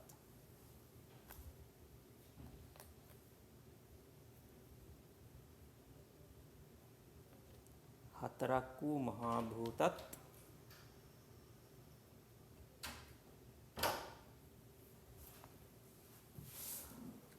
චතුන්නංච. චතුන්නංච කියන්නේ ආයත් හතරක් කියන එකද අදහසමයි. චතුන්නංච මහා භූතානං හතරක් වූ මහා භූතයන්ගේ. භූතානං කියන්නේ මහා භූතයන්ගේ. හතරක් වූ මහා භූතයන්ගේ උපාදාය රූපයත්. උපාදාය රූපත්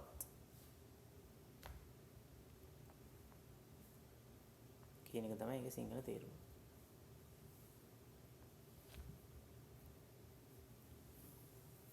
බලන්න තේරුම හරිද කියලා. චත්තාරෝච මහා භූතා. තේරුම එතකොට සතරක් වූ මහා භූතත්. චතුන්නංච මහා භූතානං කියන්නේ හතරක් වූ මහා භූතයන්ගේ උපාදාය රූපත්. උපාදාය රූපත්. රූපත් කියන රූප කියන එක. රූප බහුවචනෙන් රූප උපාදාය රූප. ඔන්න ඔය ටික තමයි රූපය කියලා කියන්නේ. රූපය කියන්නේ ෆොටෝ එක කියන එක නෙමෙයි. චිත්‍රය කියන එක නෙමෙයි.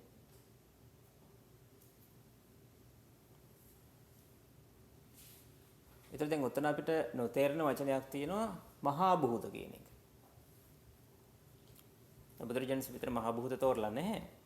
නමුත් මහා භූත කියන එක දේශනාවේ තෝරලා තියෙනවා මොනවද මහා භූත කියලා කියන්නේ කියලා. මහා භූත කියලා කියන්නේ අර පඨවි ධාතු, ආපෝ ධාතු, තේජෝ ධාතු, වායෝ ධාතු. මේ හතරට කියනවා මහා භූත කියලා.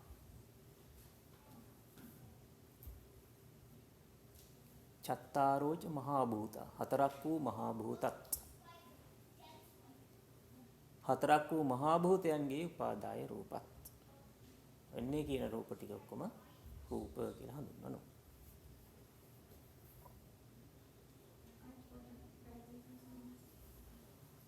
පැහැදිලි කරන්න දෙයක් නැහැ. කීපට ලියා ගන්න තමයි තියෙන්නේ.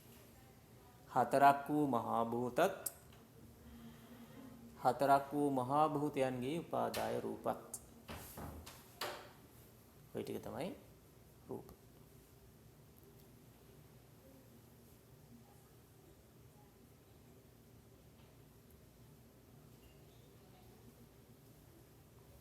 හරිද? එතකොට ඔය කියපු නාමත් ඔය කියපු රූපත් තමයි නාම රූප කියලා කියන්නේ.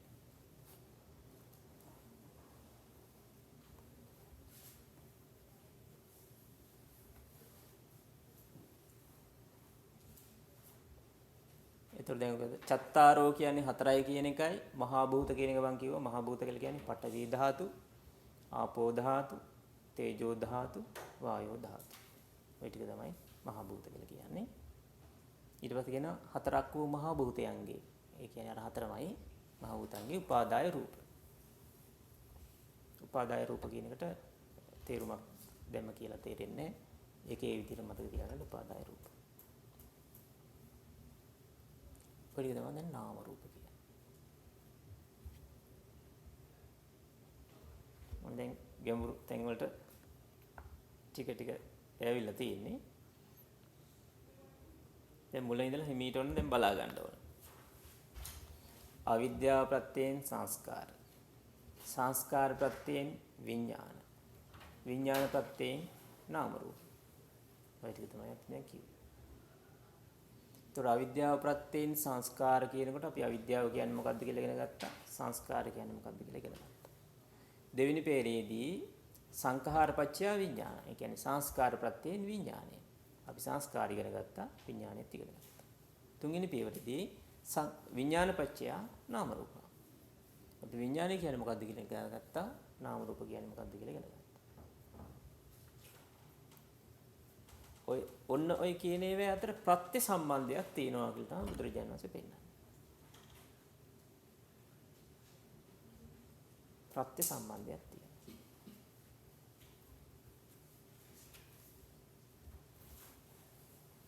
මොනවද අහන්න තියෙන්නේ?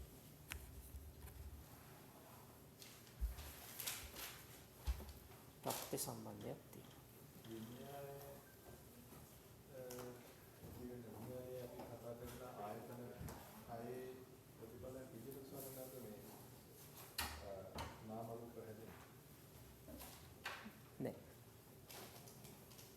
මොකද විඥානපච්චය නාම රූපං නාම රූපච්චය සලආයතන. ඒ නාම රූප ප්‍රත්‍යයෙන් තමයි ඊට පස්සේ ආයතන 6 තියෙන්නේ.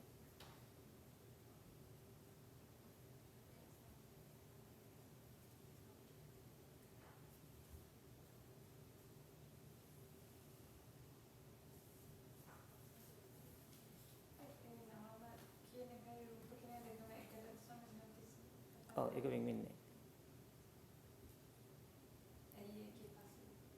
ඔව් ඒ කියන්නේ ඔව් ඇයි කියන එක පස්සේ දැම්ම තේරෙන්නේ නැහැ. හැමතිස්සෙම බුදුරජාණන් වහන්සේ පෙන්නනවා නාමයකින්තරෝ රූපයක් පවතින්නේ නැහැ, රූපයකින්තරෝ නාමයක් පවතින්නේ නැහැ. දැන් ඕක සාමාන්‍ය මිනිස්සුන්ට ඕක තේරෙන්නේ නැති හන්දා මිනිස්සු කියන්නේ මොකක් හරි දෙයකට නමක් තියෙනවා. මොකක් හරි ද්‍රව්‍යයකට අපි නමක් යොදනවා. මොකක් හරි දැන් මේකට මොකක්ද කියලා නම කියන්නේ නැත්තම් මේක හරි කියන්න ඕන. මේක කියලා හරි කියන්න ඕන. ඉතින් මිනිස්සු හිතන් ඉන්නේ ඒක තමයි. මේකට පෑන කියනවා. එහෙනම් පෑන කියන එක තමයි නම, රූපය තමයි මේක කියන්නේ. ඔන්න ඒ වගේ මිනිස්සු අමුතු જાති හිතාගෙන ඉන්නවා. මේකට නමක් තියෙනවනේ. මේකට කියන්නේ වීදුරුව. වීදුරුව කියන්නේ නම, මේක තමයි රූපය. දැන් නමක් නැත්තම් ඉතින් මේකක් තියෙන්න බෑනේ කියලා ගන්නවා. ඉතින් රූපයක් නැත්තම් නමක් කොයින්ද? මේ වගේ එකක් ලෝකෙ කොහෙවත් නැත්තම් වීදුරුව කියලා වචනයක් තියෙන්න බෑනේ. ඒ මිනිස්සුන්ගේ මනසට ගොඩනගෙන තරක. ඒව ධර්මයේ නෙමෙයි. මිනිසුන්ට ඕන දෙයක් කියන්න පුළුවන්. මොකද මේක ගැඹුරු වැඩි නිසා දැන් මේක තේරුම් ගන්නවා. අලුත් දෙයක් ඒක. ඉතින් මේක ගොඩක් ගැඹුරු එකක්. ඒක නිසා මේක තේරෙන්නේ නැහැ. ඒ නිසා මිනිස්සු නාම රූප කියලා එක එක අදහස් ඉදිරිපත් කරනවා. නාම කියපු ගමන් මතක තියාගන්න පරිසම්පාදයේදී නාම කියලා කියන්නේ වේදනා සංඥා චේතනා පස්ස මනසිකාරය. හැමතැනම බුදුරජාණන් වහන්සේ නාම කියලා පෙන්නන්නේ ඕකට. නාම කියන්නේ මොකක් හරි දෙයකට පනවපු නමක් නෙමෙයි. රූප කියලා හැමතැනම තෝරන්නේ පින්තූරයක්වත්, ඇඟවත්, ශරීරයවත්, එහෙම නැත්නම් ද්‍රව්‍ය බඩු මුට්ටුවත් ඒ මොකක්වත් නෙමෙයි. චත්තාරෝච මහා භූතා චතුර්ණංච මහා භූතානං උපාදාය රූපං කියලා තමයි පෙන්නන්නේ. ඒ කියන්නේ හතරක් වූ මහා භූතත් හතරක් වූ මහා භූතයන්ගේ උපාදාය රූපත් තමයි රූපය කියලා තෝරන්නේ.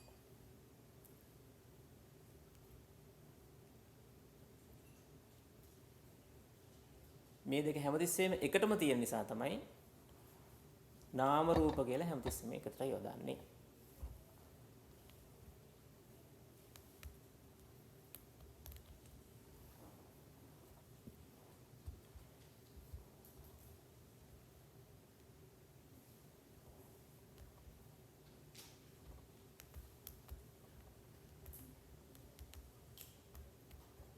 මොනවාරි අහන්න දැන් කාලේ නම් ඉවරයි.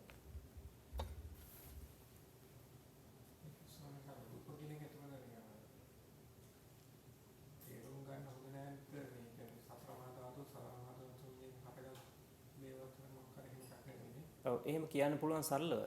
සතර මහා ධාතු කියලා කියන්න පුළුවන්. නමුත් සතර මහා ධාතු කියලා බුදුරජාණන් වහන්සේ ව්‍යවහාර කරන්නේ නැහැ. ඒක ව්‍යවහාර කරන්නේ නැති වෙන්නත් හේතුවක් තියෙනවා. ඒ සෑහෙන දුර තියෙන ඒවා. ඒක නිසායි මම එහෙම නොකිය මේ විදිහටම කියන්නේ.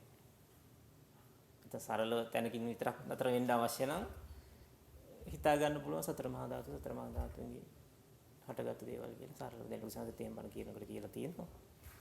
එතකොට ඉංගිහාට යාට හිතන්න දෙයක් නැහැ. සතර මහා ධාතු කියන්නේ මේ පොළව තියෙනවා, මේ හුලං තියෙනවා, මේ වතුර තියෙනවා, මේ ගින්දර තියෙනවා. ඉතින් යාර හිතන්න බෑ. නමුත් බුදුරජාණන් වහන්සේ කියපු දේ මේ නාම රූප ප්‍රත්‍යයෙන් විඥානය තියෙනවා කියන එක තේරුම් ගන්න විශාල ප්‍රඥාවක් තියෙනවා.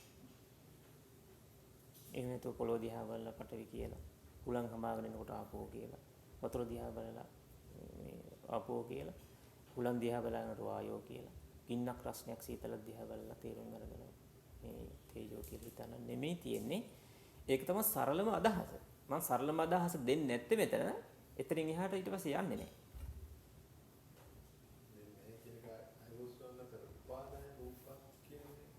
ඔව් උපාදාය රූප කියන එක ගොඩාක් ගැඹුරු කාරණයක්. ඒක වෙන දේශනාවක බුදුරජාණන් විස්තර කරලා තියෙනවා. අතිශයින්ම ගැඹුරු මේ කාරණේ. දැන් පොඩ අපිට හිතෙන්නේ අපි පඨවි කියන එක දන්නවා කියලා. ආපෝ කියන එක දන්නවා කියලා. තේජෝ කියන එක දන්නවා කියලා. වායෝ කියන එක දන්නවා කියලා. එහෙම වෙන්නේ නැති බව බුදුරජාණන් වහන්සේ පෙන්නනවා. ඒක උපාදාය රූපයක් විදියටයි තියෙන්නේ. උපාදාය කියන වචනේ විස්තර කරන්න ගියොත් ඒක ගොඩාක් ගැඹුරට යනවා. උපාදාය කියන්නේ අතීත කෘදන්ත පදයක්. භාෂාවේ ගත්තාම past participle එකක්. ඉංග්‍රීසියේ තියෙනවනේ past participle පද. ඒ වගේ එකක්. එතකොට උපාදානයට ලක් වූ ඒ වගේ කියන දහසක් උපාදින්නම් කියන වචනයකුත් තියෙනවා. උපාදාය කියන වචනයකුත් තියෙනවා. උපාදානයට ලක්ව තමයි උපාදානයත් එක්ක යෙදෙන එකක් තමයි රූපේ කියලා ලෝකේ විවරයක් තියෙනවා.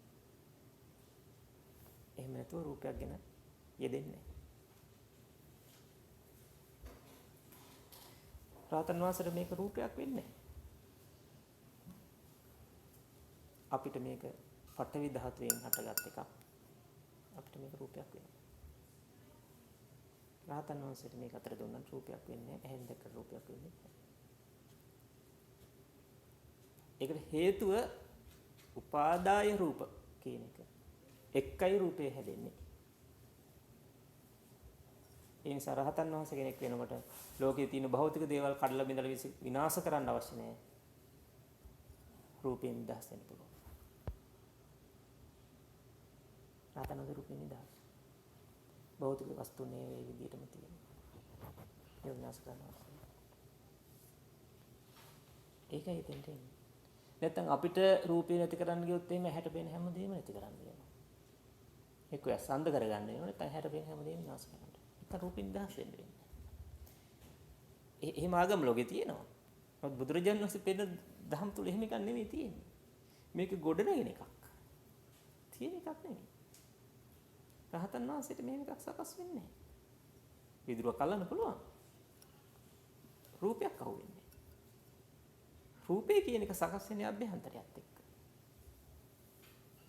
ඔය අභ්‍යන්තර ක්‍රියාවලියනේ මේක ගොඩනගලා දෙන්නේ.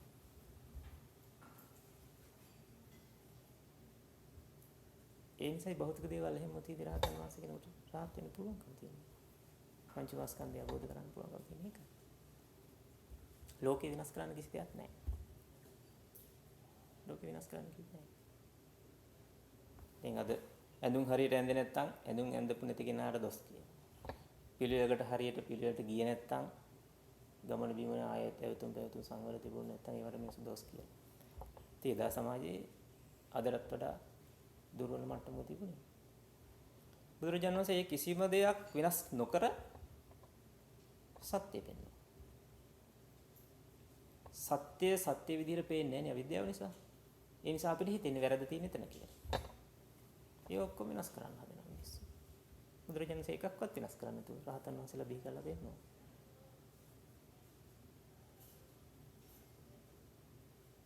ඒක ලොකු ගැඹුරු එකක්. නිසා ඒකේ අර වැදගත්ම පදේ ඒක නිසා උපාදාය රූපං කියන එක. ඒක මොකද්ද කියලා තේරෙන්නේ නැති නිසා තමයි අපිට හැමතිස්සෙම අපිට යම් හානි කර දෙයක් තියෙනවා නම් ඒක විනාශ කරන්න බලන්න. අපිට යම් අවාස්තවගත දෙයක් තියෙනවා අපි ඒක නැති කරන්න බලන්න. ඒක නැති කරන්න දෙයක් නැහැ. දැන් අපි හිතුව අපි මේ වීදුරුවට අපි තදින් ආස කරනවා මේකට හරි මේක වටින එකක් ගොඩාක් කරලත් නැති එකක්. ඒතර මොකද හිතෙන්නේ මේකට අපි ආසාය තියෙනවා. මටත් ඒක ගන්න ඕන කියලා හිතෙනවා මේක පරිස්සම් කරන්න ඕන කියලා හිතෙනවා. නේද? මේකට ලෝභකමක් ඇති වෙනවා, තණ්හාවක් ඇති වෙනවා, කෑදරකමක් ඇති වෙනවා. ඉතින් ඉස්සෙල්ලා බලන්න ඕනේ බුදුරජාණන් වහන්සේ ඒ නිසා මේ වගේ වටිනා දේවල් ලෝකෙන් නැති කරන්න කිව්වේ නෑ රහත් වෙනකොට. එතන රහතන් වහන්සේලා බිහි වෙන්නේ කොහොමද? එදා රජවරු සිටුවරු හිටපු යුගයේ කණ්ඩ බොන්න තිබුණ ඕන තරම්. ඒ සියලු දේවල් තියෙද්දි ඇස අවබෝධ කරගන්න පුළුවන්. ඒ සියලු දේවල් තියෙද්දි දිව අවබෝධ කරගන්න පුළුවන්. දෙවෙනි නිදහස් වෙන්න ඕනේ කියලා ගෙදර තියෙන කුස්සියේ තියෙන රස භෝජන ටික ඔක්කොම විසිකලා දාන්නේ. ඒ ක්‍රමයට බෑ දිව අවබෝධ කරගන්න. ඒ ක්‍රමයට බෑ රූපය අවබෝධ කරගන්න. ඒ සියල්ල ඒ විදිහට තියෙද්දි රූපය යන කුමක්ද කියලා අවබෝධ කරගන්න පුළුවන්. ඒකට තියෙන වෙනම ක්‍රමයක්. මේව පළි නෑ ඒකට. ඒකයි මම කියන්නේ මේ ඇස කන නාසය දිවකය මනස කියන හයට යටත් වෙලා තමයි අපි ලෝකයේත් එක්ක ගනුදෙනු කරන්නේ. ඒ නිසා අපිට ප්‍රශ්න මේවට අහු වෙන දේවල්. මේවට ගෝචර වෙන දේවල් වල තමයි අපිට ප්‍රශ්න තියෙනවා කියලා පේන්නේ. ප්‍රශ්නේ තියෙන්නේ එතන නෙමෙයි. ප්‍රශ්නේ තියෙන්නේ අවිද්‍යාව නිසා. අවිද්‍යාව දුරු කරන්න ක්‍රමයක් තියෙනවා ප්‍රඥාව උපදවා ගැනීම. එතෙන්ට යනකොට ප්‍රශ්නේ පැහැදිලි වෙනවා. ප්‍රශ්නේ කොහෙද තියෙන්නේ? මේකයි වැඩි.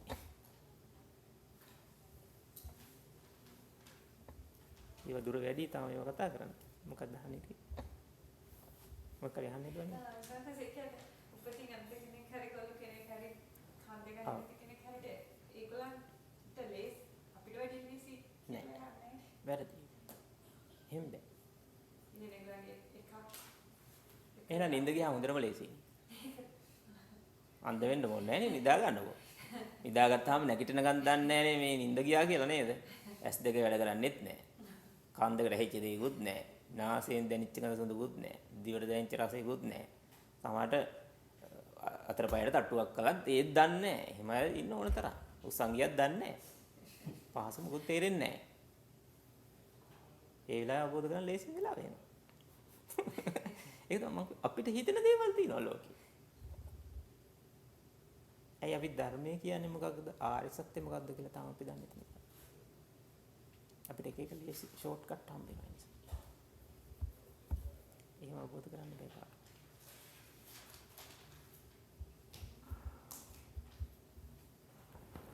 හොඳට නින්දයන් ඉන්ජෙක්ෂන් එකක් විදගත්තා නේ ෂෝ. නේ. කිසි දෙයක් දැනෙන්නේ නැහැ. අතපය කපන්නේ. ඉන්ජෙක්ෂන් දාලා. සීන නැති කරවල. දැනෙනවද? කෑ ගහනවද? නැහැ. සද්ද නැතුව ඉන්නවද? මගේ නෙමෙයි වගේ. එහෙම බෑ.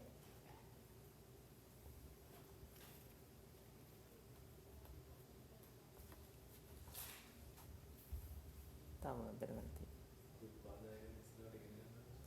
ඔව් උපාදානය කියන කාරණේ තව ඉස්සරහට ඉගෙන ගන්නවා. උපාදාන කියන වචනයෙන් තමයි උපාදාය කියන පදේ හැදෙන්නේ. ඒකයි මම කිව්වා අතීත ප්‍රොදන්තය. පස් පාර්ටිසිපල් එකක් හැදෙන්න නම් මොකක් හරි පදයක් තියෙන්න එපා මුලින් නේද? ඒ තියෙන පදයේ ඇසුරින් තමයි මේක හැදෙන්නේ.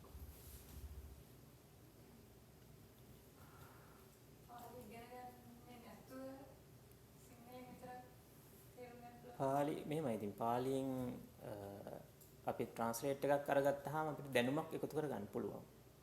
අපි බලාපොරොත්තු වෙන්නේ දැනුම නම් ඒ දේ ලබන්න භාෂාව පාලි අවශ්‍යම නැහැ.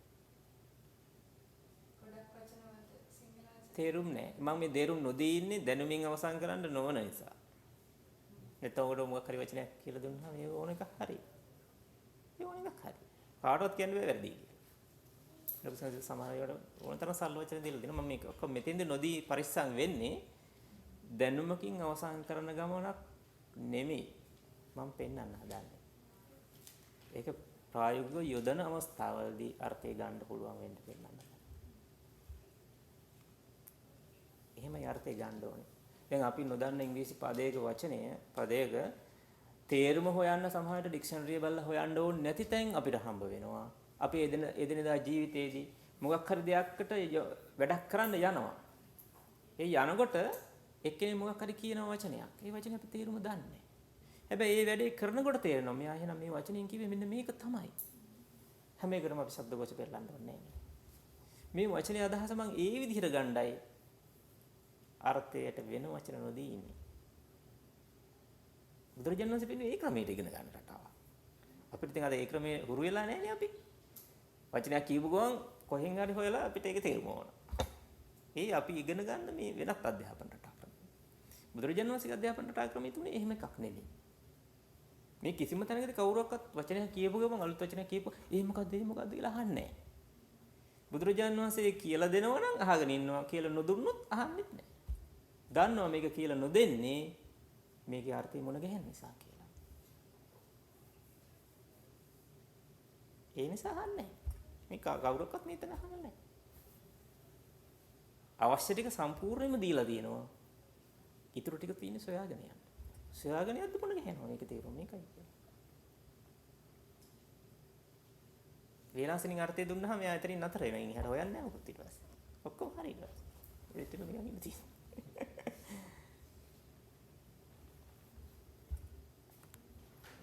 එහෙනම් වෙලාව අවසానයි. තව මොන හරි තියෙනවද අහන්න දෙයක්? ඒතර දැන් වැඩේ තියෙන්නේ දැන් ලොකු කොටසක් දීලා තියෙනවා. අවිද්‍යාව ගැන, සංස්කාර ගැන, විඥානය ගැන සහ නාම රූප ගැන. මේ අතර අන්තර් සම්බන්ධතාවයක් තියෙනවා. ඒ අන්තර් සම්බන්ධතාවය තමයි ප්‍රත්‍යයෙන් පෙන්වන්නේ. විඥාන සහ නාම රූප අතර ප්‍රත්‍ය සම්බන්ධයක් තියෙනවා. ඒ ප්‍රත්‍ය සම්බන්ධය මොකද්ද කියලා තාම තේරෙන්නේ නැහැ. ඒක දකින්න තියෙන එක. එහෙම සම්බන්ධතාවයක් ඒ දෙකින් අතරේ සම්බන්ධයක් තියෙනවා කියලා විතර මතක තියාගන්න. ඒතර අවිද්‍යාව සහ සංස්කාර අතර සම්බන්ධයක් තියෙනවා. සංස්කාර සහ විඥානය අතර සම්බන්ධයක් තියෙනවා. විඥානය සහ නාම රූප අතර සම්බන්ධයක් තියෙනවා. සම්බන්ධය කොහොමද තියෙන්නේ? කොයි විදිහටද තියෙන්නේ? කොයි වෙලාවටද තියෙන්නේ? ඒ සියන සම්බන්ධතාවයේ ස්වභාවයේ ස්වરૂපය කොහොමද කියලා තාම තේරෙන්නේ නැහැ. ඒක වෙන වචන වලින් විස්තර කරන්න යන්නේ නැහැ. බුදුරජාණන් වහන්සේ එහෙම කළත් නැහැ. අපි කරන්න යන්න ඕනෙත් නැහැ. එහෙම කළොත් නම් ඉගෙන ගන්න කෙනාට තේරෙයි හණී ෂෝක්නේ. ඒ ටිකක් දැනගත්තා නම් මට ලේසි ඉවරයි කියලා. මොකද මේක විෂයක් නෙමෙයි. අපි විෂයක් විදිහට මේ ඉගෙන ගන්න මූලික කරුණු ටික විතරයි. මේක විෂයක් නෙමෙයි. සබ්ජෙක්ට් එකක් නෙමෙයි. ඒස විෂයක් විදිහට ඉගෙන ගන්න කිසි දවසක මේ ධර්මයේ තේරුම් ගන්න බෑ. කිසි දවසක තේරුම් ගන්න. එහෙනම් අදට අවසන්. එහෙනම් හැමදෙනාටම තෙරුවන් සරණයි.